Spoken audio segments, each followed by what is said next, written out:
Остывший очаг никогда никого не согрел. Иссякший родник напоить никого не сумел. Разбитый сосуд ничего не способен вместить, и мертвый не может ни петь, ни дышать, ни любить. Быть может, и ты, как потухший во мраке костер, согреть никого из людей не сумел до сих пор. Быть может, и ты, как иссякший от зноя родник, и кто-то напрасно к тебе сильной жажды вник. Быть может, о друг мой, и ты отошел от Христа, заботой земной ослепила тебя суета. Быть может, совсем незаметно ты стал остывать, своими грехами отвел от себя благодать.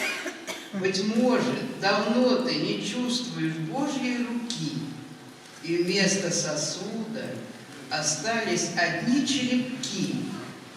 Быть может, душа твоя вянет, как вянет трава, а ты и не знаешь того, что она уже мертва.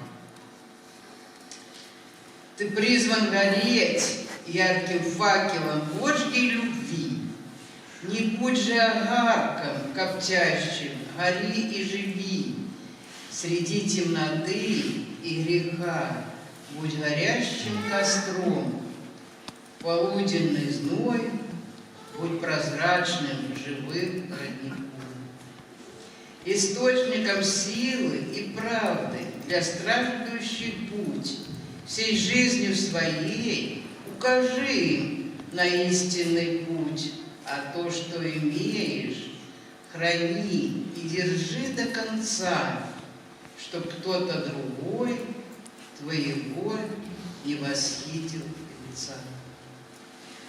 Одежда твоя пусть сияет святой белизной, лицо твое пусть отражает тот свет неземной, который тебя осветил на Голгофе Христос, чтоб весть о спасении и ты, погибший, нес.